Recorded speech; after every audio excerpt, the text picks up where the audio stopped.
Hi everyone, we are the Indigenous Women LC group, and we are going to provide our key takeaways for the book Cherokee Women, Gender and Culture Change, 1700 to 1835 by Theda Purdue.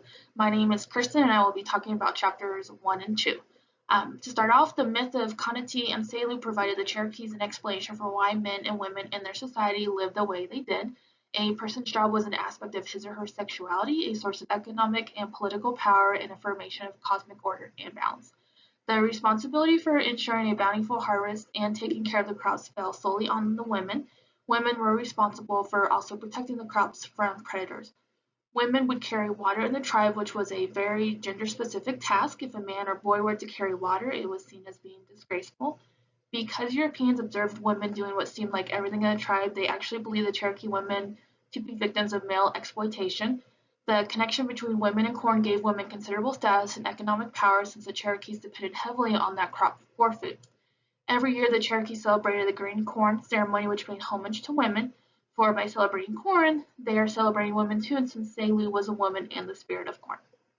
Some more takeaways from chapter 1 is that the Cherokee viewed blood as a powerful substance, so by virtue of having periods, women were seen as both powerful and dangerous. During their periods, the women had to stay in menstrual huts and had to do cleaning rituals before returning to their homes, which consisted of jumping into moving water 7 times and change of clothes.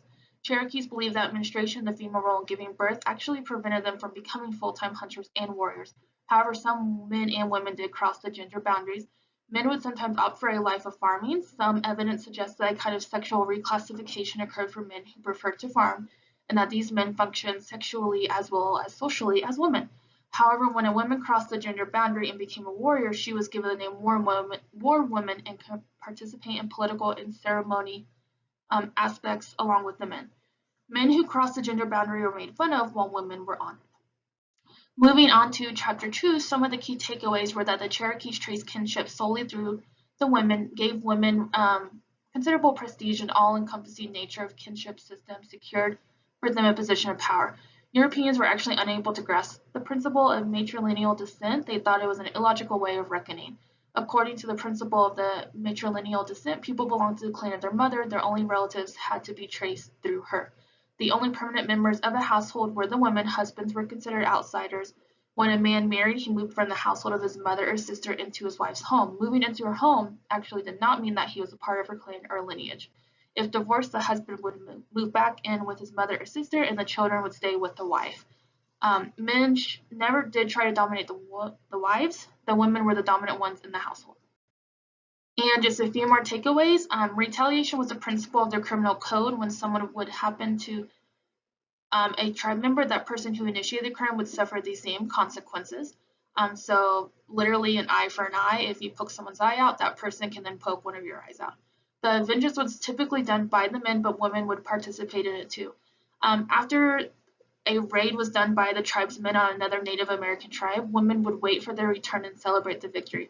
They would then be in charge of torturing any captives that were brought back. After the torture was completed, which could last up to 20 hours, the women would then scalp and dismember the prisoner. War women often had a role in this, yet they also had the ability to save the captive, which was mainly done to adopt someone into the clan and fulfill a particular slot in the matrilineal structure.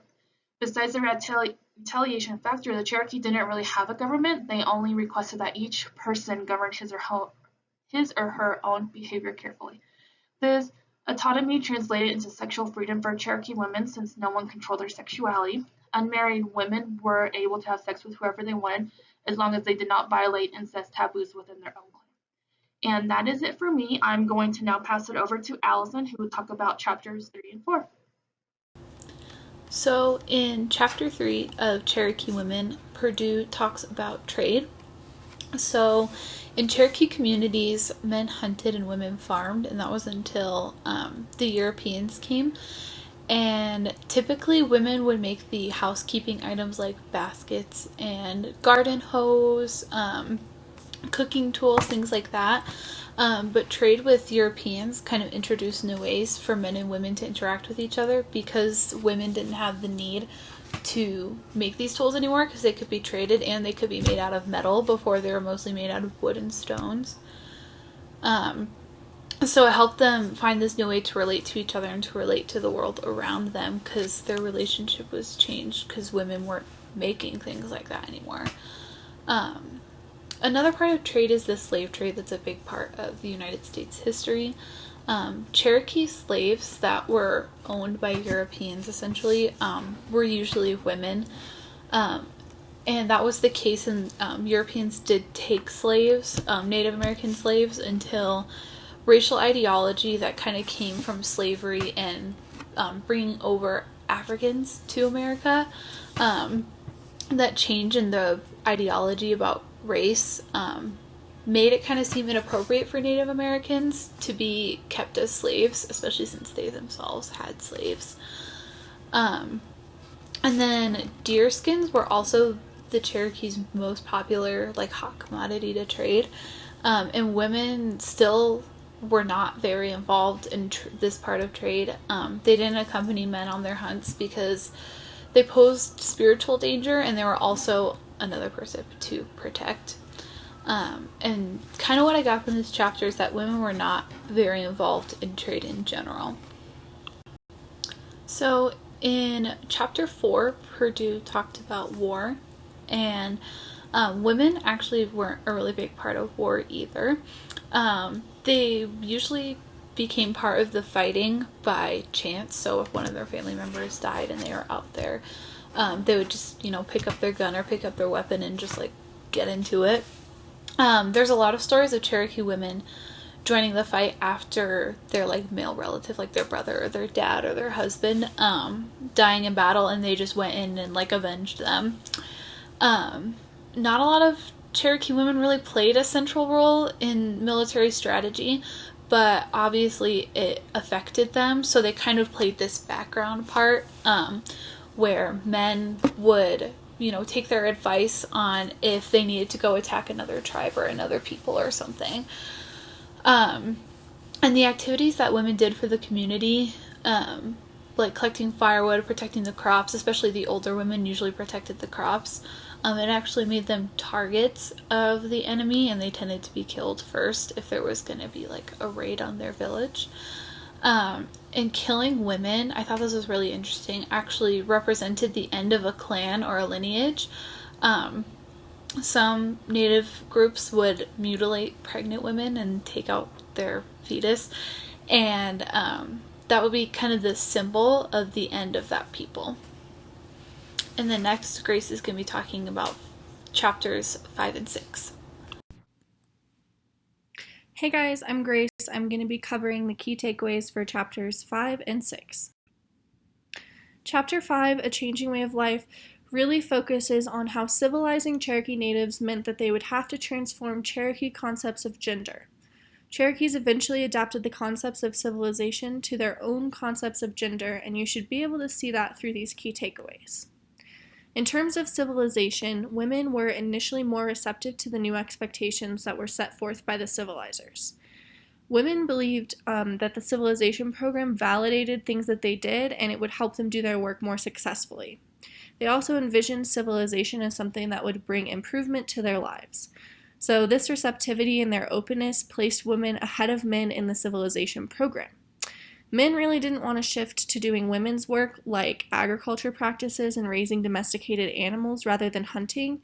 And so since women already did a lot of farming and stuff like that, they believed that civilization rested on duties that women were already accustomed to. Chapter 6, Women in the Early Cherokee Republic, has a few more takeaways and they're more broad in scope, so please stick with me. The Cherokee Republic emerged as a result of the civilization program, although Cherokee clans traditionally fulfilled those basic responsibilities of government long before European settlers came along to influence them. The Cherokee Republic had written laws and a constitution, centralized authority, and delegated power. In Cherokee law, different kinds of property embodied different values which found expression in gender, which is a huge takeaway from Chapter 6. Personal property reflected male values, and commonly held real property reflected female values. Men, because they were hunters, embraced individualism, and they weren't as tied to the actual land and the community as women were. Land belonged to the matrilineage that used it, so women who farmed the land and raised children on the land were very tied to it. So this is a reason why women were strongly opposed to land cession. To further understand why property is gendered in a way in the Cherokee society, you need to understand Selu and Kanati. Selu is known in Cherokee mythology as the first woman, and she's sometimes called the Corn Mother because she was killed by her sons, and the ground that her blood soaked into later grew corn and beans.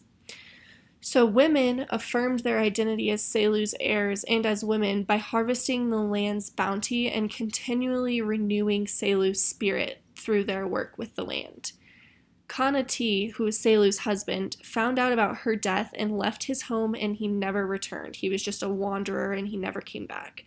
So men affirmed their identity by going abroad and hunting and spending time away from the home and their family like Kanati did. So women are really tied to the land and men just aren't. And that goes way back to their first man and woman. So a lot of laws that were put into place by the Cherokee Republic undermined the idea of matrilineality. So the Republic undermined the principle of matrilineal kinship by reordering traditional lines of descent to reflect that of European settlers.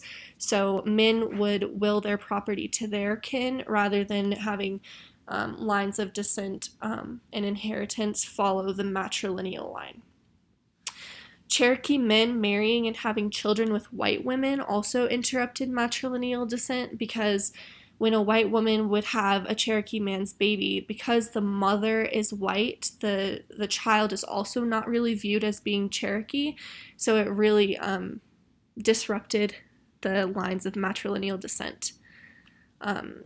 Outlawing polygamy was another big thing that weakened the idea of matrilineality because men would marry into a matrilineal line. Let's say that they married 2 sisters or 3 sisters or however many, and they would have babies with those sisters, and then the women would raise their children together and kind of embrace that matrilineality.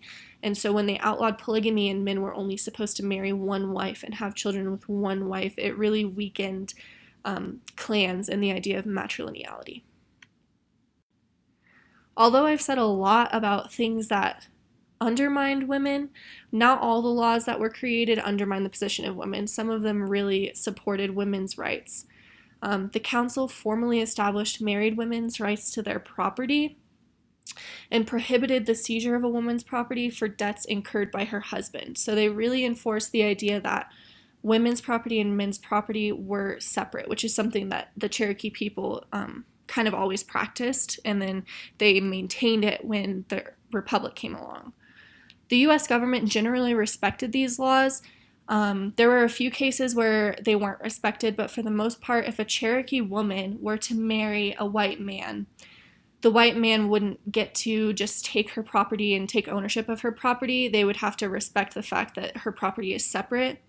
And that kind of prevented European settlers from marrying Cherokee women just to accrue more property. I know that was kind of a lot of information, so I hope you guys have a pretty good understanding of those key takeaways. Bethany is now going to talk to you guys about Chapter 7 and the conclusion of the monograph. Hey everyone, this is Bethany. I'm going to be doing Chapter 7 and the conclusion of our book Cherokee Women, and this is titled Selu Meets Eve. So much of Chapter 7 was discussed Cherokee children being sent to boarding schools run by various churches. Many of these boarding schools put an emphasis on reshaping the girls and women to what their perception was of what a woman should be. Children were highly encouraged to attend these boarding schools, and there was also an extreme discouragement of visiting their Cherokee families, like during vacation. In fact, many children almost never saw their families while attending these boarding schools. Reverend Jedediah Morse was a strong advocate for this process and stated, "It is essential to the success of the project of the government that the female among our native tribes be raised from its present degraded state to its proper rank and influence. This should be a primary object with the instructors of the Indians." Now, they obviously knew that the color of their skin would not change, but they were determined to create a white mentality in the Cherokee tribe. In fact, a Baptist missionary remarked that though their skin is red or dark, I assure you their mental powers are white. The churches running the boarding schools quickly realized the amount of power the Cherokee mothers had in the decision-making of their families. They made the ultimate decision if a child would go to the boarding school or not. Although the conversion presumably brought relief and rejoicing, there is little evidence of those emotions appearing in mission records. Much is recorded of the opposite of these emotions, in fact. As girls began to mature, they were provided escorts that were commonly faculty of the boarding schools, so that there would be no unsupervised discussion with their male peers. Missionaries reported that despite their care, the girls had given themselves up to the common vices, meaning an immoral or evil habit or practice. One of the most effective ways for missionaries to break down Cherokee family structures was for them to become the surrogate parents for children and to create a new Christian family that replaced the extended matrilineal kin network. So basically replacing their entire family with a Christian family. Women were considered savages because they were farmers. In fact, because women were farmers, Euro-Americans worked to invalidate their capabilities as farmers because it was a woman's job in the Cherokee tribe. Euro-Americans identified this tribe as hunters and strictly hunters because the men were not farmers. And by the 1820s, they used this as a justification for removing Eastern Indians to west of the Mississippi River. Much of the changes that occurred over this time for the Cherokee tribe reoriented men's lives far more profoundly than they did those of women because Europeans considered women powerless. Though Cherokee women have slipped from view in our history, they were very much a part of the drama that took place over decades. Though many Cherokees converted and had successful materialistic lives, many Cherokees kept to their traditional beliefs. A handful of presidents during this time were actually proactively working to either convert the Cherokees or remove them from their land. They had the same beliefs as many of these churches. So all in all, Salu had met Eve, but she did not surrender. And thank you for listening to our presentation.